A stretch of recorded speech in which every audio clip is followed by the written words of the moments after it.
We welcome in defensive coordinator Manny Diaz. And Manny, before we kind of break down the game a little bit, we're going to break down your game as a defensive coordinator because a lot of Texas fans enjoy watching you get all animated on the sideline.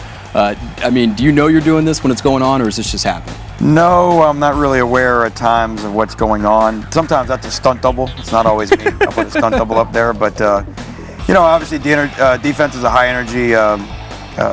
It's an emotional deal. It's hard to be a good defense in a casual manner. Right. It's hard to coach defense in a casual manner, so again, that's what the cameras are on there for, to have fun. Oh, we certainly had fun with it. Your defensive line had some fun against Ole Miss. 5 sacks, really getting after Bo Wallace. What impressed you the most about their performance?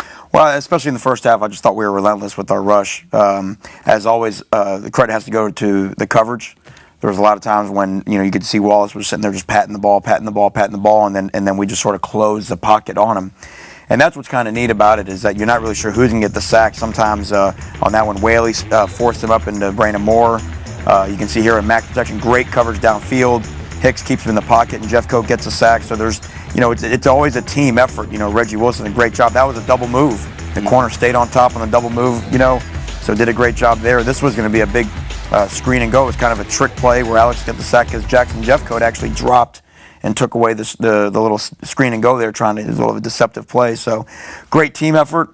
Usually when you cover well, you give the rush a chance to get home. Okay, so you're happy with the defensive line's effort in the first half. Let's go to the next unit, the linebackers. You've got 2 new linebackers that are starting, really only their 3rd game. Assess their performance against the Rebels. Yeah, we're getting better. We're getting better week in, week out. There's things that we're happy about when we put the tape on. There's things we know we have to get better at when we put the tape on. And then we had a major issue on Saturday night with losing Jordan Hicks at the end of the first half. So DeMarco Cobbs had to go to will linebacker, which he had not practiced to snap at will, and filled in well there.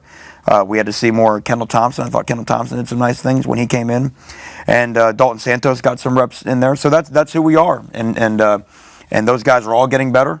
And we put some things on them this past week to try and make their life was a little bit difficult with the way we're going to play Ole Miss. And for there's things like always we want to get better at, but we're getting there. Specifically, what are some of those things they need to get better at? Well, it really comes back down to run fits. The linebackers, our whole key is where do we stick our nose versus every run play. And that constantly changes when you go against a team offensively like Ole Miss. It presents a million formations and different motions, and the same formation flipped into the boundary, which changes all the dynamics. That's where all the gaps can change. And if you don't know, like I would say, the 3 biggest, strongest men alive, if they don't know where to stick their nose, can still get you, run where they can allow you to run the football. So that's where we're seeing, that's what we're learning, and it's no different than what I saw us go through last year, and I anticipate we'll get better as the year goes on. Yeah, everything okay with Jordan Hicks so far? Yeah, we'll put that in the doctors and trainers and hope to get him back as soon as we can. All right, well, let's take a look at the next unit, the secondary. This is DBU. There was a lot of hype surrounding the secondary heading into the season. They gave up some big plays against Ole Miss. Are you concerned about this unit? Well, I'm not concerned about who we have. Okay. Obviously, we're concerned about giving up big plays. But the first thing you always have to do is you have to give credit to who you're playing. And the truth of the matter is, on that night, we had a hard time covering Dante Moncrief. Number 12 played a great game against us, and the credit goes to him. Now, we still show the tendency to make plays. We can make plays. We have to be a little bit better as an entire defense, obviously, with our tackling to prevent big plays from happening. But when you put the tape on, and this is really why it's fun to coach this team and come in on Sunday, and the guys understand it. There's so much good. And they see how close we are to being the dominating defense that everybody knows that we can be. But we knew from the get-go that this was going to be a work in progress, that this issue was going to be something we were going to come up with, not from day one. It's something just like last year. We keep hammering away, and constant improvement gets it done. Schematically, is there anything you think you may need to change in terms of the secondary and kind of running more zone or running more man? No, absolutely not. We'll still do what we did. Like I said, when Reggie Wilson got the sack, we were in man, and they tried to run a double move on one of our DBs, and he played it perfectly. So you are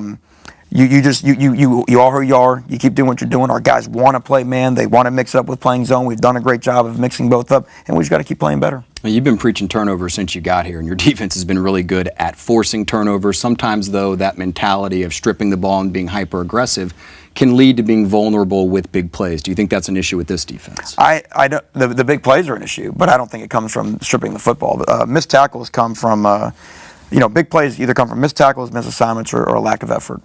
And we had issues. We had 9 total missed tackles in this game. 2 of the missed tackles netted 97 yards after where the tackle could have occurred. And missed tackles, everyone wants to talk about wrapping up, but you have no chance to wrap up if you don't bring your feet to the ball carrier and if you take the improper angle. And a bad defense allows the ball carrier to cross its face. Whether I'm outside the ball carrier or inside the ball carrier, right here, watch, see how the ball carrier crosses our face? A good defense never lets the ball carrier cross our face. We always leverage, and what that is an understanding of, I'm not alone.